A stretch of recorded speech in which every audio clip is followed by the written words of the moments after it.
الحمدللہ رب العالمین الصلاۃ والسلام علی سید الانبیاء والمرسلین اما بعد فاعوذ باللہ من الشیطان الرجیم بسم اللہ الرحمن الرحیم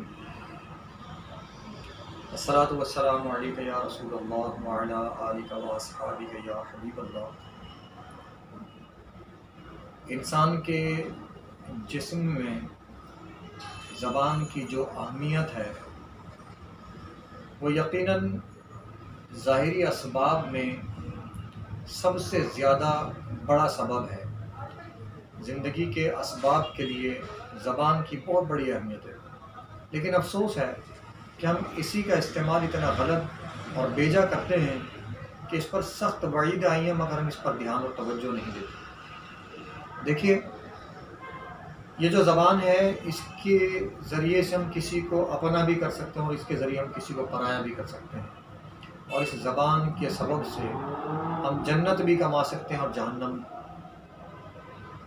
بھی بنا سکتے ہیں۔ اللہ تبارک و تعالیٰ ہم سب کی حفاظت فرمائے۔ غور کیجئے گا کہ ہم میں سے بہت سے لوگ اس زبان کے بیجا استعمال کے کتنے مشکل معاملات میں اسباب میں گھرے ہوئے ہیں اور توجہ نہیں رہتی ہماری۔ ان میں سے ایک بڑی بات ہے دل شکنی کرنا، یعنی ہم اپنی زبان سے کسی کا دل دکھا دیتے ہیں اور اسے معمولی سمجھتے ہیں، اور ہم یہ کہتے ہیں کہ میری عادت ہی ایسی ہے، میں تو ایسا ہی ہوں بھائی، میں تو اسی طرح بات کرتا ہوں، میں تو ایسے ہی کہوں گا۔ یہ کیا بات ہوئی؟ آپ مسلمان ہیں، آپ نے نبی پاک صلی اللہ تعالیٰ علیہ وسلم کا کلمہ پڑھا، آپ نے اللہ کی توحید اور نبی پاک صلی اللہ تعالیٰ علیہ وسلم کی رسالت پر اقرار کیا، ایمان لائے۔ اب اس کے بعد آپ اپنے آپ کو کب بدلیں گے؟ آپ کہتے ہیں میں تو ایسا ہی ہوں۔ کیوں ایسا ہی ہوں؟ میں اپنی فطرت کب تبدیل کروں گا؟ میں اپنی عادتیں کب تبدیل کروں گا؟ دیکھیے، جب تک ہم اپنی عادتیں نہیں بدلیں گے، ہم اپنے آپ کو نہیں بدلیں گے، جنت کیسے پائیں گے؟ اللہ کی رضا اور اس کے حبیب صلی اللہ تعالیٰ علیہ وسلم کی خوشنودی کیسے مل سکے گی؟ ہم اکثر اوقات اپنی زبان کی خرابیوں کے سبب سے بہت سے لوگوں کا دل دکھا دیتے ہیں اور ہمیں اس بات کا احساس تک نہیں ہوتا۔ مثال کے طور پر، جب ہم گفتگو کرتے ہیں تو ہم اتنے سخت لہجے میں گفتگو کرتے ہیں، ہم بات اتنے غلط انداز پر کرتے ہیں کہ کسی کا دل دکھ جاتا ہے، کسی کو برا لگ جاتا ہے اور ہمیں اس کا احساس نہیں رہتا، اور سامنے والا کتنی ہی بڑی تکلیف میں مبتلا ہو جاتا ہے، اسے غم لگ جاتا ہے، اسے ٹینشن ہو جاتی ہے، اسے برا لگتا ہے، بہت دل دکھتا ہے، اور لوگ ہماری باتوں کے الفاظوں کو کئی دن تک سوچتے ہیں اور اس میں ڈوب جاتے ہیں، اور اتنا دل غمگین ہوتا ہے، اتنا دل غمگین ہوتا ہے ان کا کہ بعض لوگ اس کے سبب سے بڑی بیماریوں کا شکار بھی ہو جاتے ہیں۔ میں آپ کو اس کی چھوٹی چھوٹی چند مثالیں پیش کرتا ہوں۔ مثال کے طور پر، مالک اپنے نوکر سے ابے تبے کر کے بات کرتا ہے۔ دیکھیے، کوئی بھی ملازم کسی کا ملازم تو ہے، تنخواہ اس بات کی لیتا ہے کہ وہ کام کرے گا اور ہم اسے تنخواہ دیں گے، وہ اپنی عزت نفس فروخت نہیں کرتا۔ کوئی بھی شخص اپنے ماں باپ کی عزت اور اپنی عزت کو نہیں بیچتا، جبکہ ہم میں سے بہت سارے تاجر، بہت سارے کاروباری لوگ، بہت سارے سیٹھ لوگ اور بہت سے کام کروانے والے، وقتی اجرت پر کسی سے کام کرانے والے، زبان کی وقتی بد اخلاقی کا شکار ہوتے ہیں اور اس کے سبب سے کسی کا دل دکھا دیتے ہیں۔ مثال کے طور پر وہی کہتے ہیں، چل بے، دفع ہو جا، اٹھ جا، تجھے یہ کام کہا تھا، تو نے سنا نہیں، تجھے سنائی نہیں دیتا، تو اندھا ہے، تو بہرا ہے، وغیرہ وغیرہ۔ یہ کون سی زبان ہے؟ یہ کون سا لہجہ ہے؟ اگر ہم سے کوئی اس طرح بات کرے تو ہمیں غصہ آ جاتا ہے، ہمیں برا لگتا ہے، ہمیں اچھا نہیں لگتا، پھر ہم کہتے ہیں کہ ایسا کیوں کہا، ہم لڑنے کھڑے ہو جاتے ہیں، اور اپنے سے کمزور یا اپنے انڈر کنٹرول لوگ یا اپنے ماتحت لوگوں سے جب ہم گفتگو کرتے ہیں تو ہمارے گفتگو کرنے کا انداز یہ ہوتا ہے۔ ہم کہاں جائیں گے؟ اللہ کو حساب کیسے دیں گے؟ کیا ہم نے اللہ کو حساب نہیں دینا؟ قرآن کہتا ہے ثم لتسألن یومئذ عن النعیم، تم سے اس دن جملہ نعمتوں کے بارے میں پوچھا جائے گا۔ کیا یہ زبان نعمت نہیں؟ بولنے کی طاقت نعمت نہیں؟ کیا ہمارے الفاظ، ہمارے منہ سے نکلنے والی بات یہ نعمت نہیں؟ جی ہاں، یہ بہت بڑی نعمت ہے، ہمیں اس کا احساس نہیں۔ ان لوگوں سے پوچھئے جو فالج یا لقوا کا شکار ہو جاتے ہیں، زبان بندی کا شکار ہو جاتے ہیں، یا جن کی زبان اٹکنا شروع ہو جاتی ہے، یا جنہیں زبان کی حلق کے غدود کی اور حلق کے اندر یا منہ کے اندر جبڑوں اور مسوڑوں کی، دانتوں کی مختلف بیماریاں ہو جاتی ہیں، ایسی بیماریاں جس سے ان کے الفاظ نہیں بن پاتے، زبان سے الفاظ نہیں ادا ہو پاتے، پھر ان سے بولے نا وہ بھی گالی دے کر دکھائیں، وہ بھی ابے تبے کر کے دکھائیں، وہ کسی کو ذلیل کر کے دکھائیں۔ جب انسان اتنا کمزور، اتنا نحیف اور لاچار ہے، اتنا نحیف ہے، اتنا کمزور ہے، تو وہ کس بات کا زور دکھاتا ہے؟ یہ تو دنیا میں اللہ تعالیٰ میں بعض اوقات دکھا دیتا ہے کہ ہم ایسی چیزوں کا شکار لوگوں کو دیکھتے ہیں اور پتہ چلتا ہے، یہ توبہ اور استغفار کرنے کا موقع دیتا ہے اللہ تبارک و تعالیٰ نے۔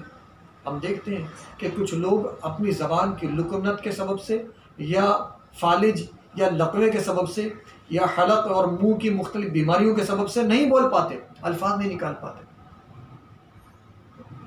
کتنی بڑی تکلیف ہے دنیا میں۔ آخرت میں پتہ ہے کیا ہوگا؟ آخرت میں کیا ہوگا؟ گالی دینے والے کو جہنمیوں کا پیپ پلایا جائے گا۔ یہ آسان تو نہیں ہے۔ کھولتا ہوا پانی، جہنم کا کھولتا ہوا پانی پلایا جائے گا۔ یہ آسان تو نہیں ہے، یہ سزائیں برداشت کرنا آسان نہیں۔ ہمارے نزدیک زبان کا کچھ بھی استعمال بہت آسان ہے، لیکن سچ پوچھئے جو زبان کو بہت احتیاط کے ساتھ استعمال کرنا چاہیے۔ ہم لوگوں کا دل دکھا دیتے ہیں، ہماری باتیں ایسی ہوتی ہیں اور ہم احساس بھی نہیں کرتے۔ دیکھیے زبان کے جو بول ہیں نا، اس کی کیا قیمت ہے۔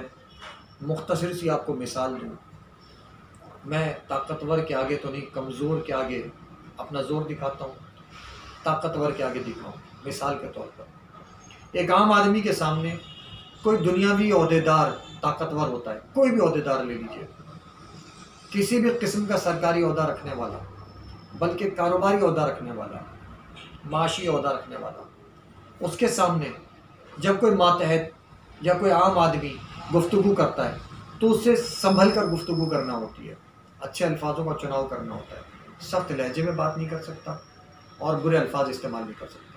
کوئی کسی پولیس والے کو گالی دے، کیا پولیس والا اس کے ساتھ اچھا برتاؤ کرے گا؟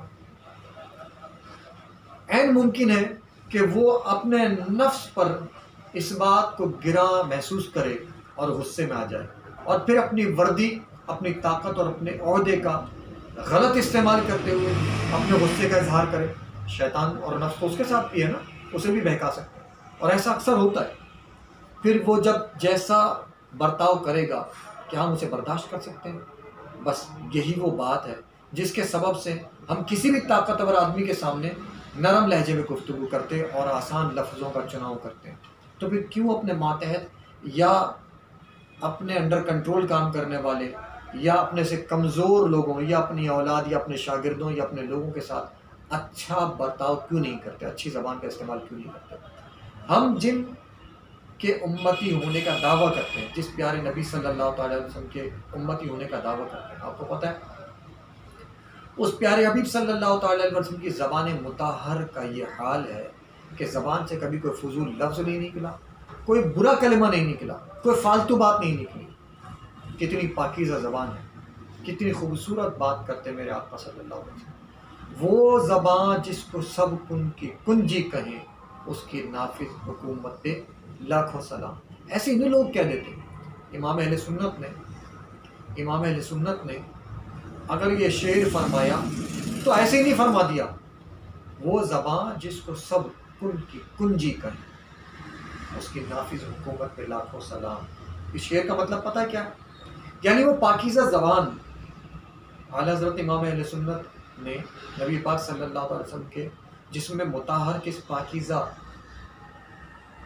عضو خاص کی خصوصیت بیان کی کہ یہ پاکیزہ زبان وہ زبان ہے جو اللہ کے حکم کے مطابق سب کن کی کنجی ہے۔ یہ وہ چابی ہے، سب کن کی کنجی۔ بہت سارے لفظوں کو جمع کر دیا اعلیٰ حضرت نے، بہت ساری باتوں کو اس ایک بات کے اندر جمع کر دیا کہ میرے آقا صلی اللہ تعالیٰ علیہ وسلم اللہ کے حکم سے اللہ کی کائنات کے مالک ہیں، اور وہ کسی شے کے بارے میں فرما دیں تو بس وہ بات ہو جاتی ہے۔ آپ کو نہیں معلوم؟ حضرت عیسیٰ علیہ نبینا علیہ السلام سے ان کی قوم کے لوگوں نے کہا، قرآن کہتا ہے، لوگوں نے کہا جب عیسیٰ علیہ السلام نے ان کے بچوں کے بارے میں پوچھا وہ بچے کہاں ہیں، عیسیٰ علیہ السلام ان کو تعلیم دیتے تھے، انہوں نے اپنے بچوں کو چھپا دیا اپنے گھر کے اندر۔ عیسیٰ علیہ السلام نے فرمایا وہ کہاں ہیں؟ تو کہنے لگے گھر کے اندر تو بندر اور خنزیر ہیں، بندر اور سور ہیں۔ اب اللہ کے پیارے نبی حضرت روح اللہ عیسیٰ علیہ نبی علیہ السلام ان کی زبان مطہر نے فرمایا اچھا بندر اور سور ہیں تو وہی ہوں گے۔ انہوں نے یہ نہیں کہا کہ وہ ہو جائیں، انہوں نے فرمایا اچھا وہ ہیں تو وہی ہوں گے۔ اللہ کے نبی کی زبان سے یہ بات نکل گئی، بس وہ بات پوری ہو گئی، اللہ نے ان لوگوں کو سور اور خنزیر ہی بنا دیا، قرآن یہ کہتا ہے۔ تو غور کیجئے میرے آقا کی زبان مبارک کی کیا شان، اعلیٰ حضرت نے ایسے ہی نہیں کہہ دیا، وہ زبان جس کو سب کن کی کنجی کہیں۔ ایک صحابی کہتے ہیں یا رسول اللہ صلی اللہ علیہ وسلم میں آپ سے کچھ مانگنا چاہتا ہوں، عرض کیا میں آپ سے کچھ مانگنا چاہتا ہوں، ارشاد فرمایا مانگو، عرض کیا جنت میں آپ کا ساتھ، فرمایا وہ تو ملے گا اور کچھ مانگو، یعنی اللہ کے نبی نے فرمایا وہ مل گیا، اللہ کے نبی نے فرمایا تو وہ مل گیا۔ ایک صحابی کو کہتے ہیں کہ میں تیرے ہاتھوں میں سونے کے کنگن دیکھ رہا ہوں، میں تیرے ہاتھوں میں سونے کے کنگن دیکھ رہا ہوں۔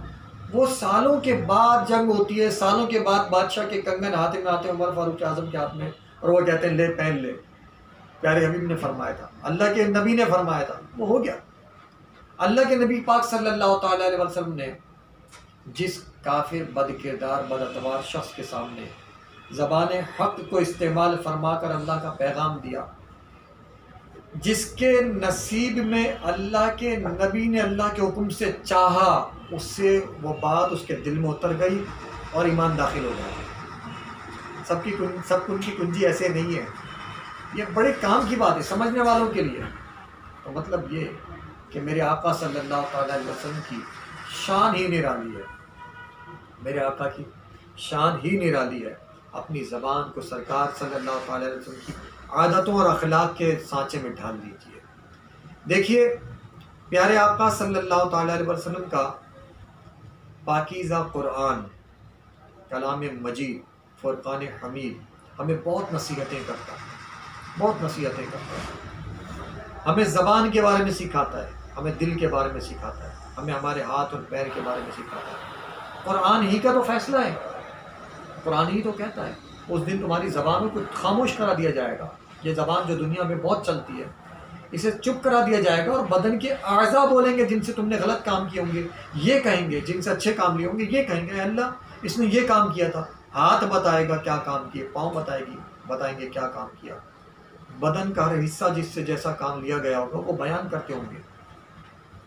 تو غور کیجئے ہم نے اپنی زبان کو کیسا بے دریغ چھوڑ رکھا ہے اور کیسا غلط استعمال کرتے ہیں، تو کیا انجام ہونے والا ہے۔ میرے آقا صلی اللہ تعالی علیہ وسلم نے جہاں زبان کے درست استعمال کی تعلیم فرمائی، وہیں زبان کی خاموشی کی بھی تعلیم ارشاد فرمائی۔ رحمت للعالمین صلی اللہ تعالی علیہ وسلم نے پیاری اور پاکیزہ تعلیم ارشاد فرمایا خاموشی حکمت ہے اور اسے اختیار کرنے والے کم ہیں۔ پیارے آقا صلی اللہ تعالی علیہ وسلم کا ایک ارشاد یہ بھی ہے کہ جو شخص مجھے دو چیزوں کی یعنی زبان اور دونوں ٹانگوں کے درمیان والی چیز شرمگاہ کی حفاظت کی ضمانت دے، یعنی ان کے کنٹرول کی عادت کے بارے میں اپنے آپ کو پابند کر لے، تو جو مجھے دو چیزوں کی حفاظت کی ضمانت دے میں اسے جنت کی ضمانت دیتا ہوں، یعنی زبان اور شرمگاہ کی حفاظت کی ضمانت۔ تو جس نے ان دونوں چیزوں پر کنٹرول کر لیا تو اللہ کے رسول صلی اللہ تعالی علیہ وسلم کی زبان پاک سے یہ ڈگری جاری ہو گئی کہ بس اس کے لیے جنت ہے، بات ختم ہو گئی۔ اس کے علاوہ جنت کی اور کون سی سرٹیفکیشن چاہیے کہ جب اللہ کے حبیب صلی اللہ تعالی علیہ وسلم نے ہمیں یہ سند عطا فرما دی کہ زبان کو کنٹرول کر لو، شرمگاہ کو کنٹرول کر لو، ان چیزوں کے بہکاوے میں مت آؤ، یہ چیزیں تمہیں گمراہ کریں گی، ان سے بچو، ان دونوں کے غلط استعمال سے بچو، اپنے آپ کو پابند کرو۔ یہ مت کہو کہ میں تو ایسا ہی ہوں، میری تو زبان ایسی ہے، میں تو ایسی بات کرتا ہوں، میں تو ایسے ہی کہتا ہوں، میں تو اسی طرح ہوں، میں تو ایسے ہی ہوں۔ نہیں بھائی، اپنے آپ کو بدلنا ہوگا، اپنے آپ کو کنٹرول کرنا ہوگا انشاءاللہ۔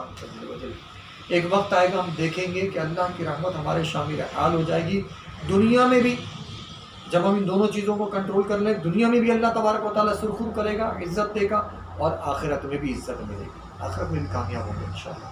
اور جو لوگ دنیا میں اپنے آپ کو کنٹرول نہیں کریں گے ان کے لیے آخرت کا معاملہ بھی مشکل ہے۔